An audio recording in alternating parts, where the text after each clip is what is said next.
আসসালামু আলাইকুম ওয়া রাহমাতুল্লাহি ওয়া বারাকাতুহু। ওয়ালাইকুম আসসালাম। আমাদের কিছু প্রশ্ন আছে। জুবায়ের ইংল্যান্ডের যুক্তরাজ্য থেকে প্রশ্ন করেছেন। ওনার দুটি প্রশ্ন। প্রথম প্রশ্ন, হযরত মুসা আলাইহিস সালাম যখন পাহাড়ে আগুন দেখলেন তখন আল্লাহর পক্ষ থেকে জবাব আসলো, এটা আগুন নয়, এটা নরক। এর ব্যাখ্যাটি আল্লাহ নিজেকে আগুনের সাথে তুলনা করলেন কেন? দ্বিতীয় প্রশ্ন, আমি আগুনকে নিজের সুরতে সৃষ্টি করেছি, এই আয়াতের ব্যাখ্যা।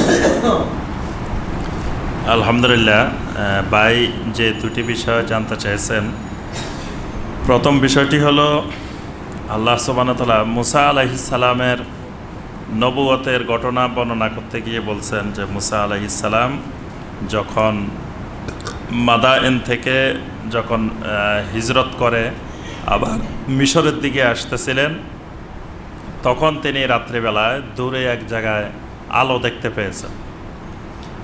আগুনের মতো ওনার কাছে মনে হচ্ছিল, উনি দেখতে পেয়েছেন। দেখতে পেয়ে মুসা আলাইহিস সালাম সবাইকে বললেন যে তোমরা এখানে বসো, আমি একটু আগুন নিয়ে আসি। ওখানে গিয়ে দেখলেন যে এক বিচিত্র রকমের আগুন, যে আগুনে কোনো গাছপালা পোড়া যাচ্ছে না, কিন্তু এমনি আলোকিত, একবারে স্পষ্ট আলো হয়ে আছে। তো মুসা আলাইহিস সালাম ভয় পাচ্ছিলেন, সামনেও যাচ্ছেন না, ধরতেছেনও না, মানে এটা আগুন, স্বাভাবিক আগুন না। তো তখন সেখান থেকে আওয়াজ হয়েছে যে মুসা তুমি ভয় পেও না, আনা রাব্বুকুমুল আলা, আমি তোমার রব, সুবহানাল্লাহ। সেখানে মুসা আলাইহিস সালামকে আল্লাহ পাক নবুয়ত দিয়েছেন।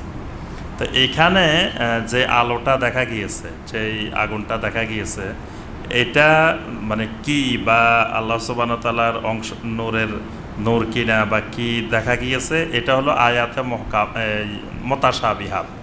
মানে এসব বিষয় আল্লাহ সুবহানাহু ওয়া তাআলা যেভাবে বলছেন আমাদেরকে শুধু সেইভাবেই ঈমান আনতে হবে, এটার কোনো ব্যাখ্যা বিশ্লেষণে যাওয়া যাবে না। এগুলোর ব্যাখ্যা বিশ্লেষণ খুঁজলে অন্তর বাঁকা হয়ে যাবে। এই জন্য আল্লাহ পাক দোয়া শিখিয়েছেন যে রব্বানা লা তুজিগ কুলুবানা বা'দা ইয হাদাইতানা ওয়া হাব লানা মিন লাদুনকা রাহমা ইন্নাকা আনতাল ওয়াহ্হাব। মানে এই জাতীয় বিষয়গুলো নিয়ে যখন চিন্তাভাবনা শয়তান ওয়াসওয়াসা তৈরি করবে, তখন আল্লাহর কাছে দোয়া করতে হবে যে আল্লাহ আমাদের অন্তরগুলোকে বাঁকা করে দিও না। এর দ্বারা অন্তর বাঁকা হয়ে যায়, এবং যাদের অন্তর বাঁকা তারা সবসময় আয়াতে মুতাশাবিহাতগুলাই খুঁজে। মানে দেখা যায় আয়াতে মুহকামাত, শরীয়তের কত হুকুম আহকাম বিধিবিধান পড়ে আছে, সেইগুলোর কোনো খবর নাই। ওই দেখা যায় যে এই জাতীয় আয়াতগুলো, হাদিসগুলো নিয়ে কোনো ভাই বেশি চর্চা করেন। এই জন্য এগুলোর ব্যাখ্যা বিশ্লেষণে না গিয়ে আপনার এটার যেভাবে কোরআনে কারিমে আসছে আমাদেরকে শুধু সেইভাবে ঈমান আনতে হবে। আর দ্বিতীয় বিষয় যেটা বলছেন যে আল্লাহ পাক আদমকে বলছেন খালাকা আদামা আলা সূরাতিহি, যে আল্লাহ পাক তার সূরতে আদমকে সৃষ্টি করেছেন। এখানে তার সূরতে মানে কার সূরত, এটার দুইটা ব্যাখ্যায় আছে। এখানে তার সূরত মানে আদমের সূরতে আদমকে সৃষ্টি করেছেন, মানে আল্লাহর সূরতে আদমকে সৃষ্টি না, আদমের সূরতে আদমকে সৃষ্টি করেছেন।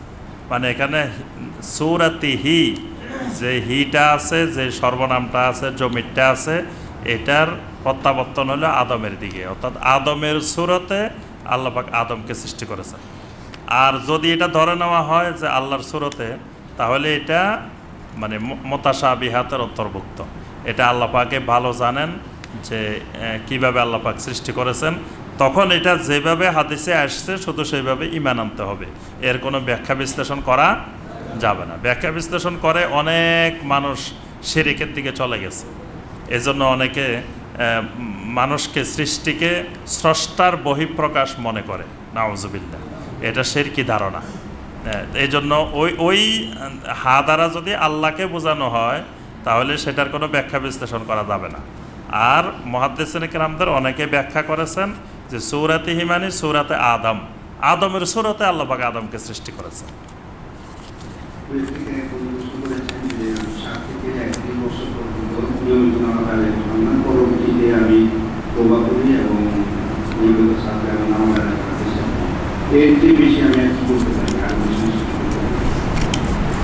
যে বোন যেটা বলছেন যে তিনি দীর্ঘদিন সালাত আদায় করেন নাই, তো এখন উনি তওবা করেছেন, নিয়মিত সালাত আদায় করেন। তো আপনি ফরজ সালাতের বাহিরে বেশি বেশি নফল সালাত, সুন্নত নফল এগুলো বেশি আদায় করবেন। সুন্নত নফল বেশি বেশি আদায় করলে এগুলোর দ্বারা আল্লাহ পাক আপনার অতীতের যে সালাতগুলো বাদ গেছে, এগুলো আল্লাহ পাক ক্ষতিপূরণ হিসাবে আল্লাহ পাক এই নফল সুন্নত দিয়েই আল্লাহ পাক মাফ করে দিবেন। এজন্য আপনার পক্ষে যতটুকু সম্ভব বেশি বেশি সুন্নত নফল এই সালাতগুলো বেশি বেশি আদায় করতে হবে, আল্লাহর কাছে ইস্তেগফার করতে হবে, আর বেশি বেশি সদাকা করতে হবে। সদাকার মাধ্যমে আল্লাহ পাক গুনাহ মাফ করে দেন, যতটুকু সম্ভব এটা করতে হবে। জি,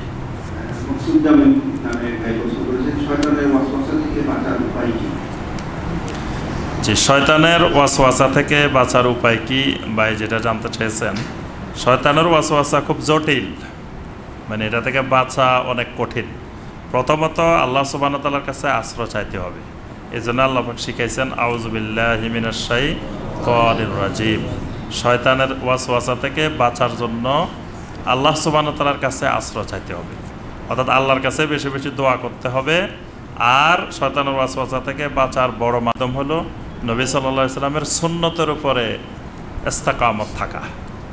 আপনার ওমর ইবনে খাত্তাব রাদিয়াল্লাহু তাআলা আনহুকে শয়তান ভয় করত, যে ওমর রাদিয়াল্লাহু তাআলা যে রাস্তা দিয়ে যাইতো শয়তান সেই রাস্তায় ভয়ে আসতো না, আরেক রাস্তা দিয়ে যাইত। তো এত ভয় পাওয়ার কারণ কি? ওমর কি শয়তানকে পিটাইতো? ভয় পায় কেন শয়তান?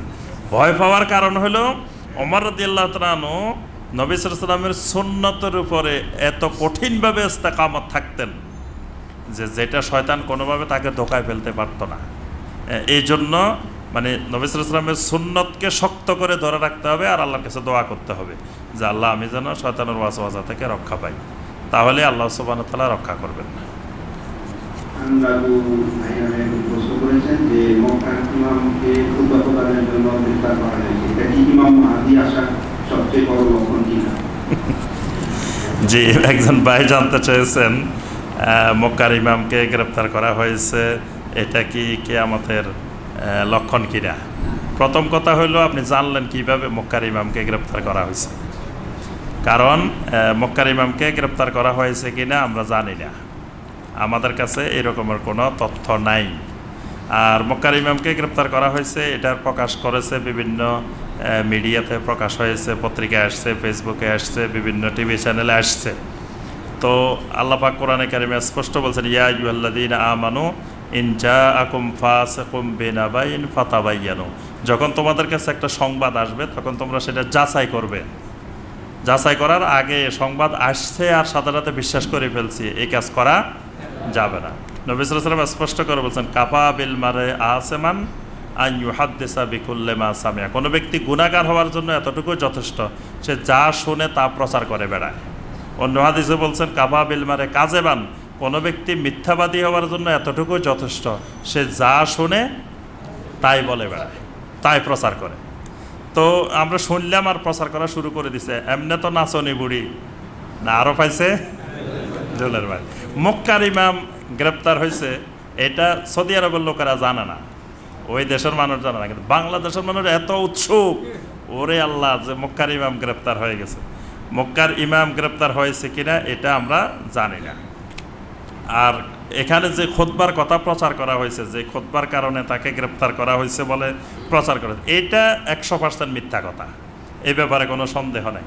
কারণ মক্কা মুকাররমায় খুতবা নিজের ইচ্ছা মতো দিতে পারে না, এই সম্পর্কে অনেকেই জানেন না। অনেকে মনে করে যে খতিবেরা ওখানে মনে হয় নিজেদের ইচ্ছা মতো খুতবা দিতে পারে।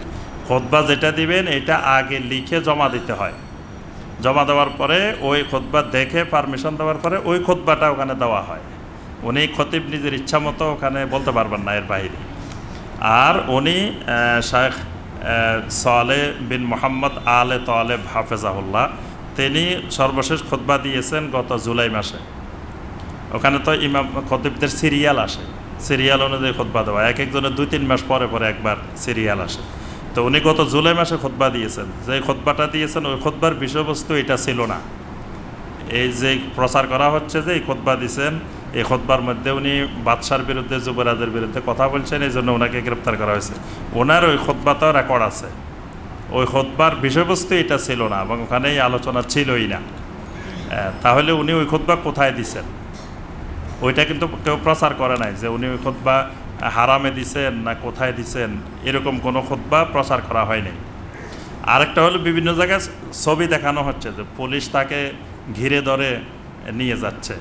তো দেখাচ্ছে যে বুঝাইতে চাচ্ছে, দেখেন পুলিশ নিয়ে যাইতেছে, কত বড় ডাহা মিথ্যা কথা। মানে ওইটা তো উনি নামাজ পড়াতে যাচ্ছেন, উনি ইমামতি করতে যাচ্ছেন। ওখানকার ইমামেরা মন্ত্রীর মর্যাদা সম্পন্ন, বিশাল মর্যাদা সম্পন্ন, তারা এক একজন বিভিন্ন পদবীর অধিকারী। তাদেরকে যখন তিনি নামাজ পড়াতে যান তখন পুলিশ চারিদিক থেকে ধরে তাকে নামাজ ইমামতের জন্য নিয়ে যাচ্ছেন। এবং ওই ছবির মধ্যেই আছে যে মাইক নিয়ে যাচ্ছেন, পিছনে মুয়াজ্জিন একটা মাইক নিয়ে যাচ্ছেন, ওই ছবিটার মধ্যেই আছে। মানে যারা ওখানে নামাজ দেখে নাই হারামে, তারা তো মনে করবে দেখো এই যে পুলিশ কিভাবে নিয়ে যাইতেছে গ্রেপ্তার করে। মানে এগুলো যে মানে অপপ্রচার, সেটা এগুলোর মাধ্যমে বোঝা যায়। তবে তিনি গ্রেপ্তার হয়েছেন কিনা সেটাও আমরা নিশ্চিত জানি না, হয় নাই এটাও আমরা নিশ্চিত জানি না, হইতেও পারে। এবং এটা বোঝা যাবে কখন, যখন এই সংবাদ প্রকাশের পরে তিনি পরবর্তীতে আর কোনো ইমামতি করেন না। আরও কিছুদিন গেলে বোঝা যাবে যিনি এর মধ্যে কোনো নামাজে পড়ান নাই, বা তার খুতবা সিরিয়াল এসে গেছে, 2-3 মাস চলে গেছে, উনি কোনো খুতবাই দিচ্ছেন না, তখন বোঝা যাবে যে হয়তো তাকে গ্রেপ্তার করছে বা কিছু একটা হয়েছে। তো এখন কথা হলো, যদি গ্রেপ্তার করেনও তো সেটার সাথে কি আমাদের আলামত, সেটার সাথে এত কিছুর মানে চিন্তা গবেষণার এটা বিষয় না। এটা মানে নিজের দেশের খবর নাই, আরেক দেশ নিয়ে মহাব্যস্ত, নিজের ঘরের খবর নাই, আরেকজনের পরিবারের খবর নিয়ে মানে ব্যস্ত। এটা হলো আমাদের বদ অভ্যাস। আগে আমরা নিজের দেশের চিন্তা করি, আমার দেশটা আলহামদুলিল্লাহ এটা সুন্দর হয়ে যাক, এটা কোরআন সুন্নাহ অনুযায়ী হোক, এটার ব্যবস্থা, এটা নিয়ে কারো চিন্তাও নেই, মাথা ব্যথা না, ওই খালি মক্কার ইমামের এই হয়েছে, অমুকের এই হয়েছে, এটা নিয়ে মহাব্যস্ত। এই জন্য এটার সাথে কিয়ামতের আলামতেরও কোনো সম্পর্ক নাই। এটা যদি হয় সেটা তাদের নিজেদের দেশের ব্যাপার, তাদের নিজস্ব ব্যাপার। আর হয়েছে কি হয় নাই এই ব্যাপারে আমরা সঠিক কোনো তথ্য জানা নেই।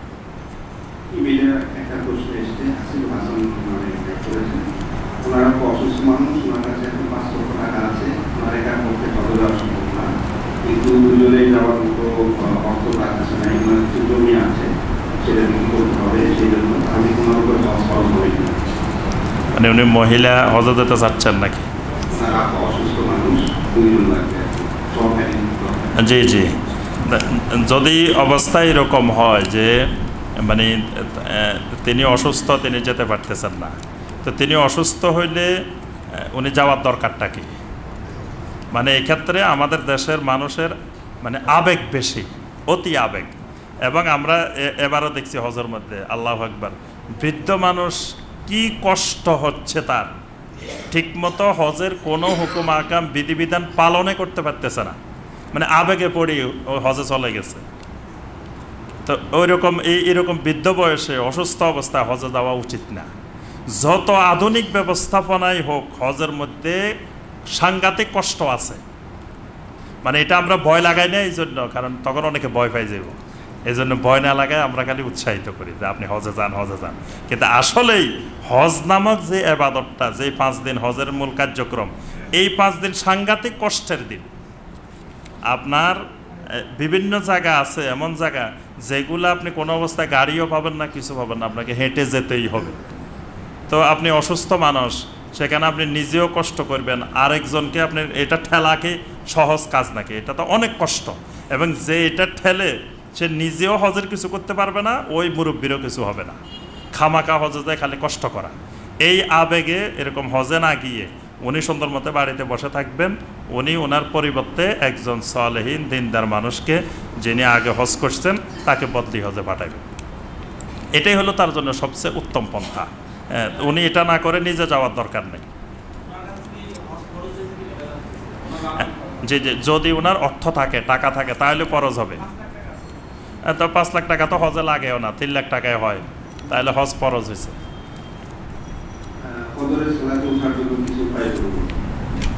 জি,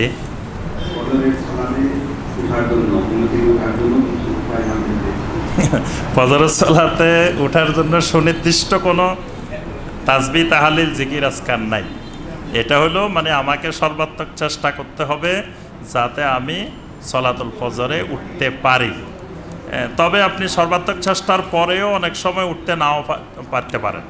মানে আপনার সব ধরনের প্রচেষ্টা আছে, আপনি উঠার জন্য আপনার মনোবলও আছে, ইচ্ছাও আছে, তাও আপনি ঠিকমতো নাও উঠতে পারেন, এবং উঠতে পারেন নাই বলে এটা বিরাট কিছু দোষণীয় হয়ে গেছে এমনও না। মানে আপনি মাঝে মধ্যে 2-1 দিন বিভিন্ন সময় আপনার গ্যাপ হইতেই পারে, তবে প্রতিদিন নিয়মিত অভ্যাসে পরিণত করা যাবে না যে আমি ফজরে একদিনও উঠতে পারি না, 8টার সময় উঠে আমি ফজরের নামাজ পড়ি, এই অভ্যাস করা যাবে না। তবে মাঝে মধ্যে হতে পারে, যেই কারো হতে পারে। অনেকে দেখা যায় মাঝে মধ্যে একদিন ইমাম সাহেব না আসলে মসজিদে ফজরের নামাজে, যে সবাই আসছে, ইমাম সাহেব দেখো ফজরের নামাজে উঠতে পারে নাই, মানে সমালোচনা শুরু করে দেয়। ইমাম সাহেব কি মানুষ না? ইমাম সাহেব কি ফেরেশতা নাকি? তো সবাই যেই কারো এটা ফজরের সময় মিস হইতেই পারে, না উঠতে পারে, বিভিন্ন কারণ থাকতে পারে, ওজর থাকতে পারে। আপনি কার সম্পর্কে কতটুকুই জানেন, না জেনে অনেক ভাই দেখা যায় ঢালাও মন্তব্য করে। এই জন্য চেষ্টা করতে হবে সর্বাত্মক। চেষ্টা বলতে আপনি ঘুমাইতে হবে তাড়াতাড়ি, যাতে আপনি ফজরে উঠতে পারেন। ঘুমাইলেন 3টা বাজে, যদি বলেন যে 4টায় উঠে যাবেন, তো এটা তো আপনি ইচ্ছা করলেও হবে না। এজন্য ঘুমাইতে হবে তাড়াতাড়ি। তারপরে আপনি বর্তমানে মোবাইল আছে, ঘড়ি আছে, বিভিন্ন অ্যালার্ম দিয়ে শুইবেন যাতে আপনি উঠতে পারেন। অর্থাৎ যত রকমের প্রস্তুতি নেওয়া দরকার সর্বাত্মক প্রস্তুতি নিয়েই চেষ্টা করতে হবে। আচ্ছা, এখানে লিখিতভাবে একজন ভাই একটা প্রশ্ন দিয়েছেন, সেখানে জানতে চেয়েছেন যে আশা করি আল্লাহ সুবহানাহু ওয়া তাআলার অশেষ মেহেরবানিতে সুস্থ আছেন। তবে অনেক লম্বা কথা, এরকম প্রশ্ন না দিয়ে এক কথায় বিষয়টা দিবেন। আচ্ছা, এখানে যেটা জানতে চেয়েছেন মূল কথা হলো খ্রিস্টান মিশনারিরা মুসলমানদের অনাথ, দরিদ্র, এতিম, অসহায় শিশুদেরকে বিভিন্ন প্রকার সাহায্য সহযোগিতার মাধ্যমে তার পরিবারের সদস্যদের প্রলোভন দেখিয়ে খ্রিস্টান ধর্মে দীক্ষিত করতেছে। এমন পরিস্থিতির জন্য আমাদের করণীয় কি? পরবর্তী পদক্ষেপ হিসাবে আমরা সম্মিলিতভাবে কি করতে পারি? আমাদের মুসলমানদের দুঃসময়ে সঠিক করণীয় কি? অনেক কথাবার্তা, জি আলহামদুলিল্লাহ বুঝতে পারছি। এটার জন্য করণীয় হলো তারা যেভাবে অর্থের লোভ দেখায়, বিভিন্ন কিছু দেখায়, তারা খ্রিস্টান বানাইতেছে, তা আমরাও এরকম চেষ্টা করি যাতে তাদেরকে খ্রিস্টান বানাইতে না পারে। তা আমরা তো তাদের দ্বারে কাছে যাই না, আমরা তো কোনো প্রকার প্রচেষ্টাই নাই আমাদের। তবে আলহামদুলিল্লাহ কেউ কেউ কোনো ভাই এরকম চেষ্টা করতেছেন, তো আমরা তাদেরকে সহযোগিতা করার চেষ্টা করব যাতে যেসব অঞ্চলে আমাদের মুসলমান ভাইদেরকে খ্রিস্টান বানাই ফেলতেছে যাতে বানাইতে না পারে, সেই লক্ষ্যে যা করা দরকার সেটা আমরা চেষ্টা করব। তবে সব কিছু খালি মানে আমরাই করতে হবে এটা জরুরি বিষয় না, আপনারাও করবেন, সবাই করা দরকার। তো এটা অবশ্যই মুসলিমদের ইমান রক্ষার্থে, তাদেরকে ইসলামের উপরে টিকিয়ে রাখার জন্য আমাদের সবারই ইমানি দায়িত্ব তাদের পাশে দাঁড়ানো। জি, আপনাদের মধ্য থেকে বলেন।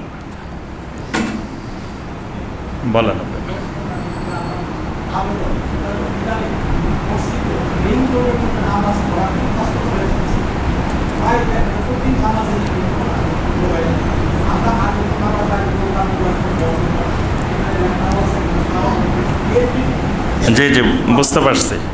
আচ্ছা ভাই যেটা বলছেন যে রিংটোনের কারণে নামাজে সমস্যা হয়, তো মোবাইল থাকলে তো রিংটোন বাজবেই, নাক থাকলে তো সর্দি হবেই। এই জন্য একেবারে বন্ধ করে দেওয়া যে মোবাইল মসজিদে আনাই যাবে না এরকম বলা যাবে না। রিংটোন বাজলে আমরা একটু ধৈর্য ধরতে হবে। আসলে আমাদের মনোযোগ এমন অবস্থায় নাই যে রিংটোনে আমাদের মনোযোগ একেবারে ক্ষতিগ্রস্ত হয়ে যায়। আমরা নামাজের মধ্যে বসে দুনিয়ার হিসাব নিকাশ সব করতেছি, কয় রাকাত সেটারে খবর নাই। তো যাই হোক, মানে সবাই চেষ্টা করব আমাদের নামাজে যাতে মনোযোগ বৃদ্ধি পায়, খুশু বৃদ্ধি পায়। আর যেহেতু এখন মোবাইলের যুগ, তো মোবাইল তো নিয়ে আসবেন ভাইয়েরা, থাকবেই মোবাইল থাকা দোষণীয় না। তবে চেষ্টা করতে হবে যে আমি যখন মসজিদে ঢুকবো, আমি যখন সালাতের জন্য ঢুকতেছি, তখন আগে একটু মোবাইলটা সাইলেন্ট করে রাখা বা বন্ধ করে রাখা, যেভাবে সুবিধা হয়, যে যাতে আমার অন্য ভাইয়ের কোনো অসুবিধা সৃষ্টি না হয়, এটা আমাদেরকে খেয়াল রাখতে হবে। অনেকে দেখা যায় জামাত শুরু হয়ে গেছে আর মোবাইল বন্ধ করার বা দেখা যায় দেরি হয়ে যাচ্ছে, আর এগুলোর দিকে খেয়াল নাই, তাড়াতাড়ি এসে জামাতে শরিক হয়ে যাচ্ছে। এটা ঠিক না। আপনি জামাতে আস্তে ধীরে শরিক হন, 1 রাকাত চলে যাক, 2 রাকাত চলে যাক, আপনি যতটুকু পাবেন আল্লাহ পাক আপনাকে পরিপূর্ণ সওয়াবই দিবেন। এজন্য অনেকে ওযু ঠিক মতো করে না, দেখা যায় জামাত শুরু হয়ে যাচ্ছে, তাড়াহুড়া করে কোনো রকম ধুয়ে দৌড়াই চলে আসতেছে।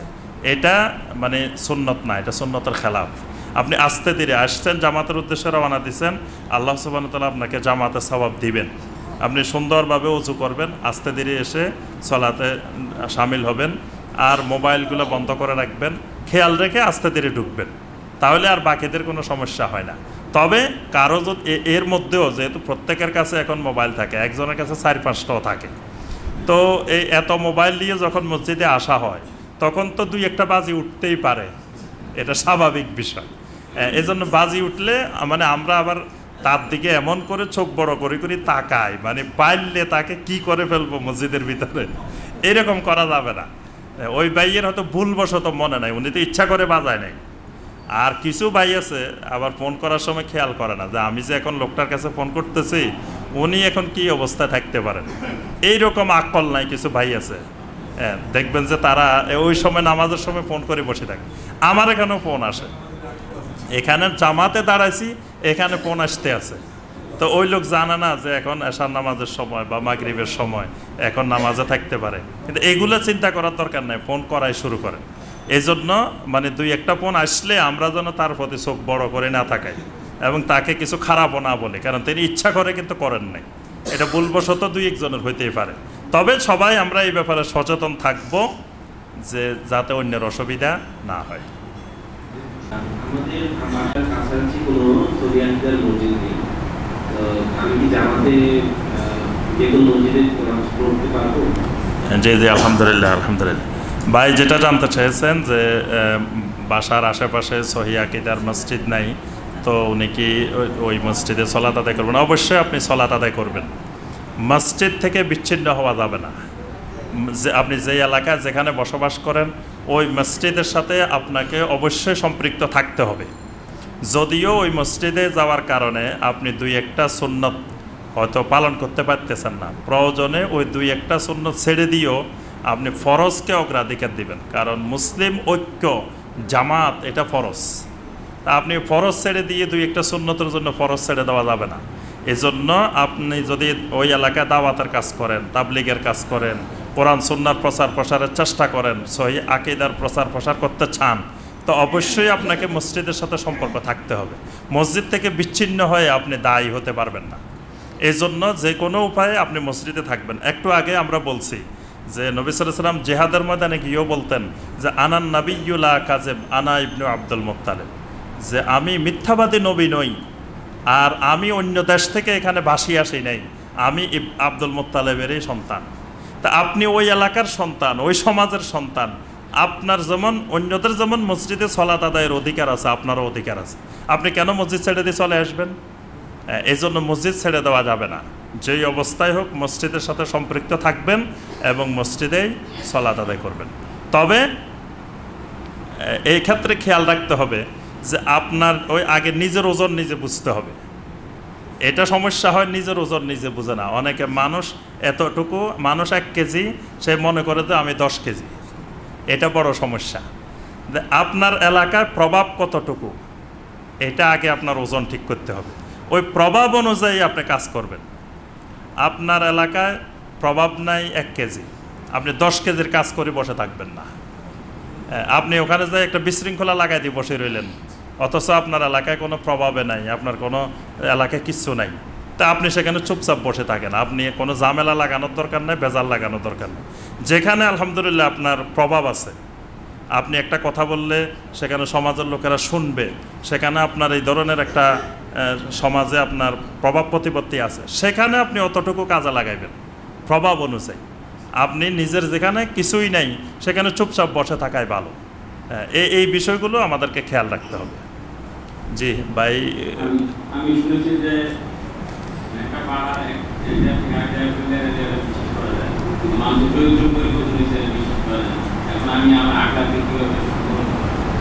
জি জি আলহামদুলিল্লাহ, আপনি যেটা শুনেছেন ওটা ঠিক আছে, কথাটা ঠিক যে নবী সাল্লাল্লাহু আলাইহি ওয়াসাল্লাম বলছেন যে একটা পাহাড় এক জায়গা থেকে আরেক জায়গায় চলে গেছে, এটা বিশ্বাস করিও, কিন্তু মানুষের আখলাক পরিবর্তন হয়েছে এটা বিশ্বাস করিও না।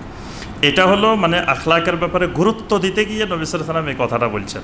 এর অর্থ এই নয় যে এই লোকের আখলাক জীবনেও পরিবর্তন হবে না, পরিবর্তন হবে, তবে পরিবর্তন হওয়াটা একটু কঠিন, জটিল, সময় লাগবে, বা এটা পরিবর্তন হওয়াটা সহজ না। তো আখলাক সাহাবায়ে কেরামদের মধ্যে তো পুরা জিন্দেগি পরিবর্তন হয়ে গেছে। ঈমান আনার আগের অবস্থা, ঈমান আনার পরের অবস্থা, তারা নবী সাল্লাল্লাহু আলাইহি ওয়াসাল্লামের আখলাকের সাথে নিজেদের আখলাককে মিলিয়ে নিছেন, তাদের আখলাক পরিবর্তন হয়েছে।